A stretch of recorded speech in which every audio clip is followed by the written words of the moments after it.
encontramos en el barrio Villa Colón, en el Salón Comunal, en este hermoso Salón Comunal de Cobi Agrocona, Cooperativa de Vivienda Agromax, una propia. Y nos encontramos con René Robaina, Ramón Frati, Juan Carlos Leguizamón, Mari Lozano y Luis Alfredo Lemos. Esta cooperativa nació en el año 88 y ellos nos van a contar cómo fue su nacimiento. Luego tuvieron un momento muy importante en el año 91, cuando se conquista el terreno. En el 94 conquistan el préstamo y comienzan a obra, para terminar sus 50 viviendas en el año 96. Entonces, primera pregunta, vamos a los orígenes de la cooperativa. ¿Cómo nació y dónde nació? Bueno, la cooperativa nació en la fábrica de Agromax en la zona de Peñarol. En un momento dado estábamos en un conflicto por salario, por esas cosas, y teníamos un paro en la fábrica, y de ahí surgió la idea, después de la asamblea que tuvimos en el momento, entre varios compañeros que empezaron con la problemática de la vivienda en sí, y de ahí fue que surgió la idea de tratar de armar una cooperativa, de cada uno tener su casa, ¿no? Digo. ¿Cuántos eran? Más o menos. En un principio éramos 36 los que teníamos problemas, que estábamos alquilando y había 3 que estaban muy comprometidos con problemas de desalojo, 3 compañeros. Y ahí, como en la fábrica había compañeros de mesa 2, de mesa 3 y de COVID-29, que fue que nos ayudaron en pila, nos tiraron la onda de que teníamos que hacer una cooperativa. ¿Perdón? ¿Recordás el nombre de algunos de esos? Sí, de Mario Moreira. Mario Moreira y del seguro acá de Mesa 2. De Mesa 2. Y de Mesa 3 estaba el negro Amílcar. Amílcar Sosa. Y de acá, y de COVID-9 estaba Carratú también.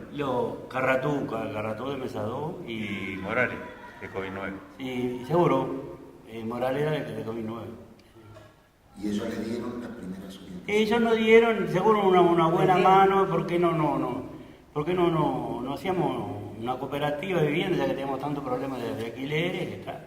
Y bueno, y ahí empezamos. Y nos dieron los salones comunales de Mesa 2, de COVID-1, ahí está, la primera asamblea y tal. Sí, yo entré cuando hacíamos reuniones, pero éramos 12. Empezaron 12 personas, después cada día se sumaban. ¿Usted era de Agromax? No, yo tenía un tío en Agromax y me dijo, anda a anotarte que hay lugar, que ya es muerto, por supuesto. Pero en realidad éramos 12, al otro día éramos 15, después ya éramos, como dice Lemo, 36, ya se pasaba lista, y para anotarse después de eso ya había que tener... vamos a decir, el que faltaba ya no tenía un punto en contra para anotarlo. El que cuanto más concurrían a las reuniones, más posibilidades tenían de quedar. Robaina, vos eras con la propia. Sí, yo entré en el 88 y bueno, sinceramente, contra agradecido porque venía del interior.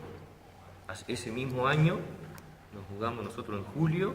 Y el 28 de diciembre del 88 entré en la Cobi Agrocona. Bueno, conocí a esta gente que realmente hemos vivido hasta ahora casi 30 años. Y bueno, como dicen los compañeros, nosotros nos llevó un compañero que fue Luis Méndez, fuimos como 3 o 4 compañeros de Conaprole, que ya militamos regionalmente, y ahí en el 88 mismo y primeros días del 89 se nos complica la mano enormemente, porque resulta que en aquella época no se tenía estatuto y no se tenía instituto. Entonces lamentablemente se hizo una escribana, una mala gestión con el padrón socioeconómico, y realmente la gente se desmoralizó, se fue, y como dice la compañera Mari, el año 89 arrancamos con todo. Primeramente fuimos al CCU, fuimos a Fuga. En el año 89 también hicimos el convenio, contrato con el CCU, y también conseguimos ya en ese pique que logramos con los compañeros que fuimos fundadores, que hoy algunos ya no están, la personería jurídica, que también salió el 4 del 89. Y ahí seguimos hasta que nosotros pudimos, dijimos, bueno, nos reuníamos, como bien dijeron ellos, en la mesa 2 y en COBIN 1, y después vinimos al sindicato con APROLE. ¿Se reunían en el sindicato, en el Salón Comunal de Mesa 2? Sí, ¿En COBIN 1? y en COBIN 1, si querés. Sí. COBIN 1, sí, en Peñarol. Sí, en Peñarol. Sí, en la calle Chile. En Chile, ya está, Otra la también. iglesia. Muy linda, muy agradecido de esa gente porque realmente nos dio todos los locales y las reuniones que pudimos realizar ahí. Y después vinimos al sindicato con APROLE porque realmente también se nos complicaba un poco, más allá que nosotros, la mayoría no vivíamos mismo en Peñarol, sino un grupo. Y después nosotros dijimos, bueno, lo que pensamos ahí en aquel momento, dijimos, bueno, nos faltan los pies. ¿Qué eran los pies? El terreno. Sin terreno no podíamos construir. Ahí va. Tuvimos ¿Cómo llegan a este terreno? ¿Se acuerdan? Y una anécdota. Sí. Y uno de mis hermanos que trabaja en UCOT, él estaba con la ley de 329. Y él un domingo, creo que estábamos de asamblea, y él viene hasta ahí abajo y el coche viene hasta acá arriba y ve que este terreno que estaba a la venta acá.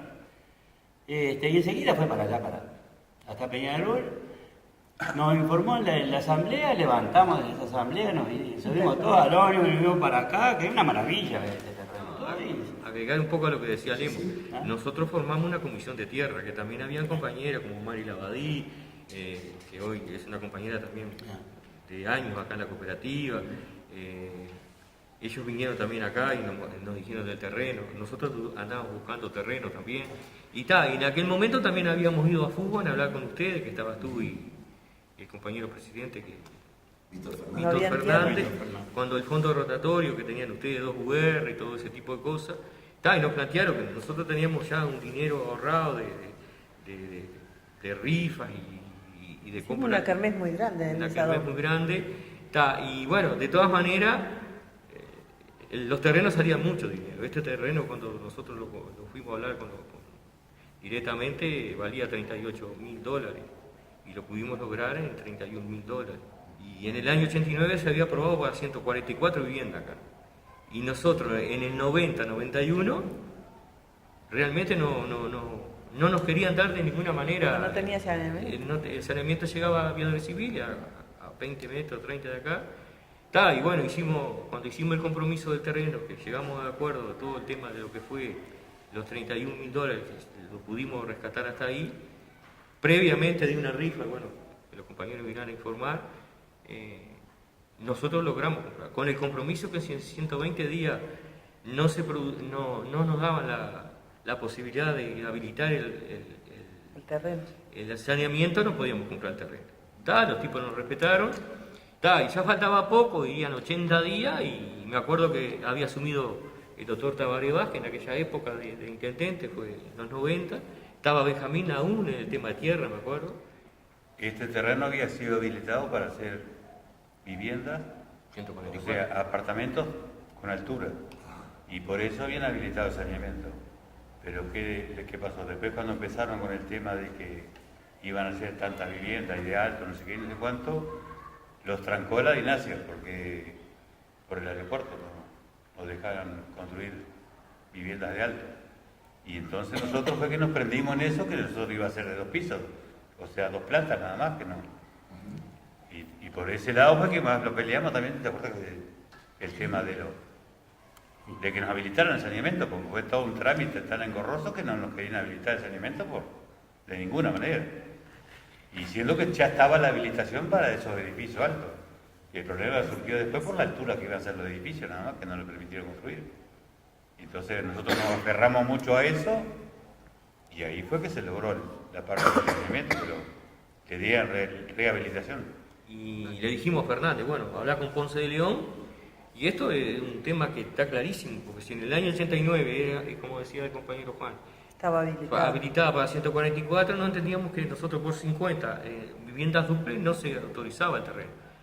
Eso fue de mañana, eso de las 9, él era parte del directorio, cuando había, en el directorio con la PROL había uno del Banco República y otro de la Intendencia. Y yo me acuerdo que en aquella época no teníamos celulares, tenía un compañero solo. Y nosotros ya íbamos para la Intendencia. Y nos llama y nos dice, mirá que está autorizado. Y el mismo tipo, ese día, el tal Jorge Ancina, nos da la autorización para las 144 viviendas, que nosotros íbamos a hacer 50, que pudimos lograr. Bueno, de ahí... A juntar la plata rápido. Rápido, Porque ya había teníamos otra. algo. Había otra cooperativa que también tenía interés, pero no tenían nada ahorrado. Así que después de largar una rifa grande de 250.000 números para llegar con premios muy buenos, salíamos con valijitas, bolsas. Vos vas para tal barrio, son 3 para tal barrio, 3 para acá, 3 para allá. Para que nos compraran la rifa era peso, pero 250.000 números. En mi casa se depositó todas las rifas que quedaban, todas. Entonces contábamos la ganancia y si teníamos que comprar todos los números de los premios, empezando por el primero y siguiendo que eran 10 premios que íbamos a entregar, resulta que la ganancia no iba a ser tanta, pero tuvimos una suerte cuando empezaron a cantar la lotería. El primer número que cantan, la grande, que era el número mayor, no estaba vendido. Estaba entre los grupos. Cantan el segundo, no estaba vendido, estaba entre los grupos. 3 números de los grandes no estuvieron vendidos, no los tuvimos que comprar los premios. De todas maneras, nosotros no llegamos con ese dinero. Nosotros tuvimos que hacer un esfuerzo enorme entre $500 cada uno. Sí, en aquel por momento. familia, ¿no? Claro. A último momento. A último momento, y fue un préstamo reintegrable. O sea, nosotros poníamos habíamos hecho la Caja Nacional, la mayoría, porque la mayoría no la teníamos y otros la tenían. Bueno, algunos vendieron cosas. Y está así, lamentablemente se tuvo que deshacer de Pero algo. todos a la segunda asamblea trajeron los $500. En el año 92 entramos, hubieron una cantidad de vacantes nuevas en la cooperativa, porque se habían ido unos cuantos compañeros. Vino el cierre de Agromac también, eso afectó bastante, se fueron unos cuantos compañeros cuando la industria cerró. Y en el año 92 yo me enteré por casualidad, porque recuerdo que la anécdota de mi ingreso a Copia de Roscona, yo había llevado a mi guría a cortar el pelo, yo vivía en Villa Española, la primera vez que lo llevaba a una peluquería, y el peluquero era cooperativista de acá. Dice, sí, porque nosotros estamos en una cooperativa por allá por Lesica. Cuando me dijo Lesica, yo conocía el barrio porque una cuñada vivía ahí cerca de la Plaza 12 de Octubre. Y siempre nos gustó mucho. Y enseguida cuando me dijo Lesica, le digo, ¿y hay lugar? Decía, hay lista de espera, pero te podés anotar en el sindicato con la prueba. Llegué con el gurí a casa y enseguida le dije a Olga, digo, mañana voy para el sindicato. Y conocía también a Carlitos Cachón, que entró en esa misma camada que entramos todos juntos y nos anotamos y al poquito tiempo nos llamaron. Nosotros ya entramos cuando estaba arrancando la pre-obra. Yo recuerdo que yo trabajaba en la industria del plástico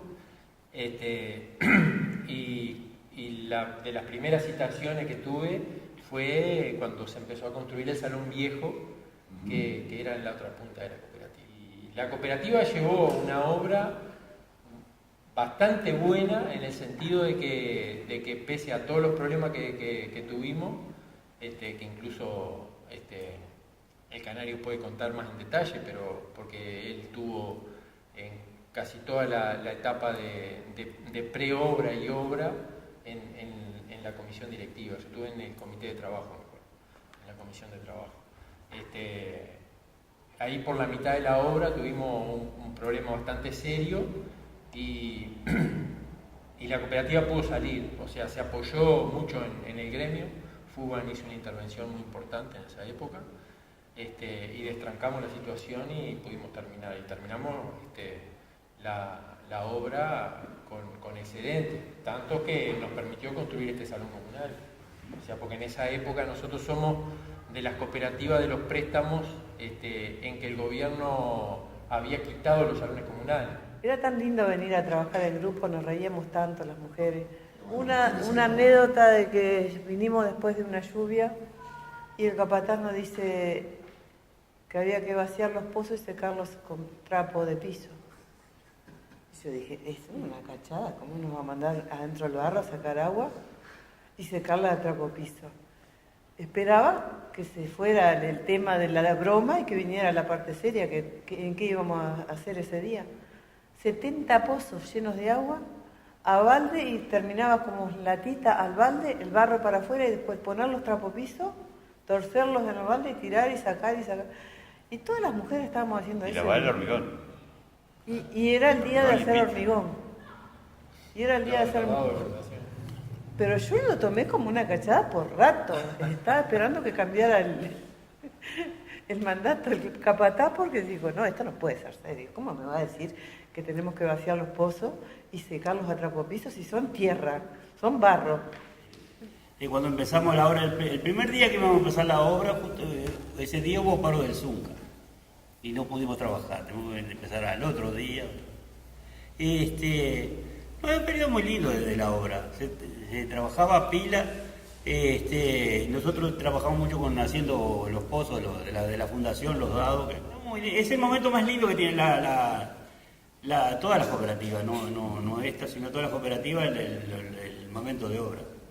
No, yo lo que voy a volver un poquito más atrás, porque nosotros también siempre estuvimos antes y en la obra estuvimos siempre muy alineados. Siempre estuvimos en las ocupaciones de tierra, que arrancó el año 89, en la agronomía, estuvimos en el BHU, en las ocupaciones, y bueno, está, y también nosotros, en realidad,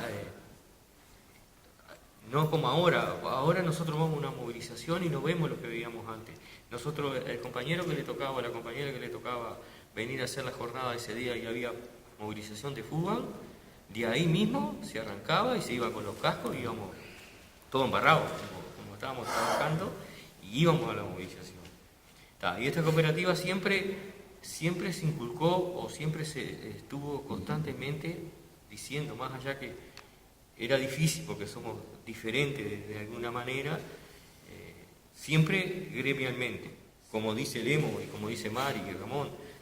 Nosotros vivimos una etapa en lo personal y en lo que fue colectivo muy linda en la época de obra. Después también, pero siempre la convivencia siempre cuesta, pero... Yo tengo anécdotas de cuando estábamos construyendo, que yo siempre lo judiaba porque yo jamás hice un pozo. Porque como tenía experiencia en la construcción, agarré para la carpintería y estaba todo en la parte de la carpintería y yo los toreaba porque jamás en la cooperativa hice un pozo, nunca. En los años que estuvimos nosotros, o estaba en la herrería porque tenía alguna experiencia, y si no, continuamente en la carpintería. Mandándonos. Y en la parte cuando tuvimos el lío con Beltrame, que tuvimos un pilar ahí que nos quedó hueco, incluso teníamos un compañero que era capataz de obra, y le dijo, yo no lo voy a romper. No, que tenés que romperlo todo, no lo voy a romper, el material es de nosotros. Nosotros tratando de abaratar todos los costos de lo máximo posible, porque dentro del préstamo nosotros no teníamos revestimiento, no teníamos piso, las puertas interiores no iban, un montón de cosas. Entonces nosotros comprábamos un clavo torcido y servía. Sí, sí. Y con este señor se había arreglado que la cooperativa compraba el aluminio, se almacenó dentro de la cooperativa, se compró el vidrio, y este señor era el que armaba las ventanas, puertas, todas esas cosas de aluminio. Y a raíz de una discrepancia con él, que decía que no le habían pago, que sí le habían pago, y todo, se ocasionó todo ese relajo, ¿no? Pues, Sí, sí, sí. Sí, pero aparte no quería hacer obra. sí, no, él no hacía obra porque decía que trabajaba en aluminio. Entonces, claro, no El lo aluminio veía ese nunca en le la obra. pagaba. Aparte como cualquier otra. Y en un momento dado él pretendió llevarse el aluminio porque tenía la carpintería en la esquina, que lo hacía en el trabajo, no sé qué, no sé cuánto, cosa que nosotros no accedimos, lo hacía acá y se terminó el asunto. Y bueno, y a raíz de eso que dejó de pagar, hizo un cese de pago, hizo no sé cuánta historia, un relajo de aquello. Ahora, ya desde ese periodo de la obra, ustedes se vinculaban con el barrio. Sí. Sí. Siempre tuvimos compañeros que se vincularon con todas las comisiones que había. Este barrio fue un barrio que ha crecido muchísimo.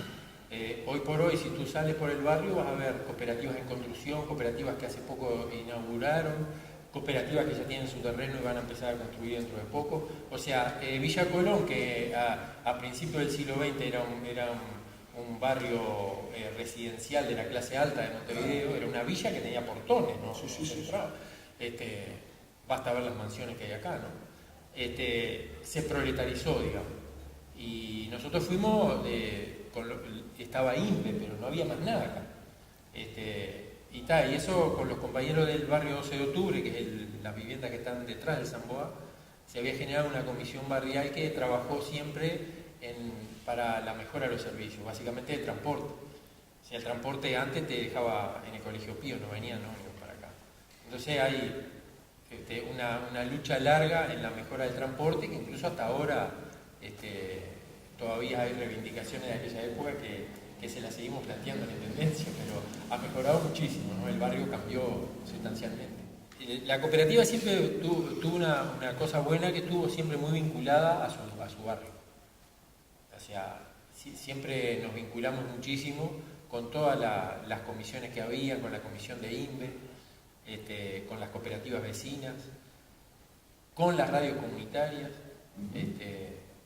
Y bueno, la crisis del 2002 nos agarró en un momento que se puede decir que bien plantado, ¿verdad? O sea, la cooperativa no estaba sola. O sea, en general, FUBAN dio una respuesta formidable en esa época, con la creación del plan alimentario, y en esta zona hubieron dos compañeros que nosotros habíamos delegado. Uno era Joaquín Viñoli, el Guille, que eran los que estaban en la coordinación con las distintas ollas populares. Acá había una olla que hacía 120 platos a mediodía, 120 de noche. Y bueno, y como teníamos un espacio grande en un costado, habíamos algunos que, como yo, que soy de origen rural, dijimos, bueno, pues, ¿por qué no empezamos a plantar algo ahí? Porque empezamos a tener contacto con estudiantes de la Facultad de Agronomía y nos tiraron la línea esa de la huerta orgánica y se armó una huerta que alcanzó a tener 48 variedades plantadas acá. Qué bueno. Y todo iba para la olla. Y para la olla y para el centro CAIF, que había una guardería ahí, que iban bicis de acá. Y aparte es bueno resaltar la ayuda que tuvimos de los sindicatos también. Sí, no. Junto con nosotros tuvo el SUMA. La olla, nosotros íbamos al puerto a buscar pescado. Seguro. La olla popular, por ejemplo, en las avícolas hay una temporada que las ponedoras las matan para que vengan otras nuevas. Entonces nosotros hicimos el trámite de que no las mataran, que nos las regalaran a las gallinas vivas, y las metimos en la planta de fútbol que está acá cerca. Nosotros teníamos un galpón lleno de gallinas y ahí se iban carneando y se iban repartiendo para las distintas ollas. Y las gallinas seguían poniendo, entonces que repartíamos carne y repartíamos huevos. Y bueno, y lo del puerto también. Nosotros alcanzamos a traer, me acuerdo que había que nosotros le sacamos foto y todo el auto, un Toyota Starlet que tenía el Guille, que los asientos, le echábamos los asientos y poníamos la bandeja cuando venían los barcos, íbamos y traíamos las bandejas. Nosotros ya cuando arrancamos en el 2000, la cooperativa estuvo muy complicada porque por lo menos de 8 a 10 compañeros se atrasaron enormemente en las cuotas y viniste tú, Víctor, y vino el Gordo por Ley, que estaban en la dirección, y nos tiraron terribles salvavidas. El estado de carencia, que nosotros lo tuvimos de mayo del 2000 a diciembre del 2000. Todo eso arranca cuando después, 14 y 15 de diciembre, hoy un poco lo hablábamos, se hace la Asamblea Nacional y nosotros arrancamos con el tema del subsidio gremial, que después lo empezamos a aplicar todas las cooperativas, después que se votó, que no por nada la cooperativa nuestra, la gente de La Teja, otros compañeros, y un montón de gente se aprueba el subsidio por franja, donde arrancamos en enero del 2003, que estuvimos hasta ahora, hasta el 2008 que se firmó. Fue la Asamblea Nacional. Yo recuerdo que estaba, Sí, la Asamblea Nacional. en esa época yo estaba integrando la Comisión de Desarrollo Social de fútbol y bajaba mucho a hablar con Benjamín y fue ahí conversando con él y con los compañeros que dijimos, ¿y por qué no elaboramos una propuesta? Ya que el gobierno en esa época nos había contestado tajantemente que no iba a haber una ley de subsidio para la cooperativa. ¿Por qué no hacemos una medida gremial que sea aplicar una ley con voluntad nuestra? Y eso fue lo que se llevó a la... En ese momento, solo fútbol tenía, con el plan alimentario y demás, cerca de 90 ollas. O sea que la crisis nos había golpeado duramente. Y a mí me parece que es importante, sobre todo para las nuevas generaciones, y también para los que hablan a veces sin saber, que si no hubiera sido por aquel subsidio gremial, bajo Muchos control no obrero, tendrían casa. muchísimas de nuestras familias Estarían en la hubieran calle. perdido la casa. Nosotros siempre lo decimos eso. Sí, siempre lo A recalcamos. los compañeros que entran nuevos también, cuando le hacen una reseña de la cooperativa, eso lo remarcamos siempre. O sea, acá yo recuerdo que nos reíamos, por ejemplo, en el tema del subsidio gremial, pero cuando nosotros hicimos todo lo de la olla y la huerta y demás, nos reíamos porque pasamos de tener la heladera vacía a tenerla llena de verduras. Y eso se hizo porque estábamos en esa. Gustavo, hay un tema que omitimos decirlo. Yo recuerdo de que nosotros íbamos en el año 89 con 4 cooperativas: Cobanca 2 de Canelones, Covin 11 y Coviban y Coviagrocona. Por suerte fue nosotros que nos salió el préstamo, después sucesivamente le fueron saliendo a ellos. Fuimos uno de los primeros pioneros de los compañeros, y ahí arrancó todo lo que la política del Ministerio de Vivienda cuando se instaló. Bueno, entonces ahí nosotros escrituramos al 7%, fuimos a hablar con FUBAN, con ustedes, y nos dijeron, dice, bueno, escrituren al 7%, que después vamos a llevarlo al 4,5%, después del 4,5% al 2%. Todo eso se fue arreglando, hubo una huelga de pago también, de cuenta paralela que se hizo, y ahí se fue llevando a cabo todo lo que fue esa cuenta paralela del banco, la pelea de fútbol, las caminatas que se hicieron, recuerdo del 4,5% que volvimos al 2%, cuando la escritura, que ustedes nos dijeron, que escrituren a eso, y bueno, un poco lo que también está pasando hoy actualmente con el 5,5%. ¿Cuál sería tu mensaje a las futuras generaciones? Para mí, yo digo que se juegue. Hoy día tengo mis 2 hijas en cooperativa. Muy bien. No sabía lo que era realmente una cooperativa. Después que entré se me abrió todo un mundo diferente. En realidad no soy el mejor cooperativista, tampoco soy el menos, pero en realidad me encantó vivir esta experiencia, siempre luchando, siempre tratando de hacer algo para la cooperativa, para el barrio, poco, mucho, pero yo le diría a las cooperativas que sí que se puede, pero que hay que ser constante, que hay que luchar y que nunca hay que dar nada por perdido, porque cuando más difícil es la situación, más linda queda. Se te pone la piel de gallina y vas para adelante. Yo les diría que nunca se olviden del primer abrazo que se dan, porque ese abrazo es el que nos une y que estamos siempre dispuestos a ayudar al otro. Que sean unidos, eso sería mi mensaje. Porque con la lucha se llega, se puede y se llega. Por más difícil que sea el camino, siempre se va a llegar. Digo, a mí me han ocurrido, falleció mi compañera 4 meses antes de otorgarse la vivienda y todo, y he estado solo, he tenido problemas de salud, la cooperativa me ha ayudado pila, nunca me sentí solo. A la gurizada, nosotros tenemos entre manos el mejor sistema para que un trabajador obtenga la vivienda. O sea, se han inventado muchos planes de vivienda, pero como el cooperativismo por ayuda mutua, para que el que está más jodido tenga su vivienda, no ha aparecido ninguna idea todavía. Lo valioso del sistema es que no sirve solo para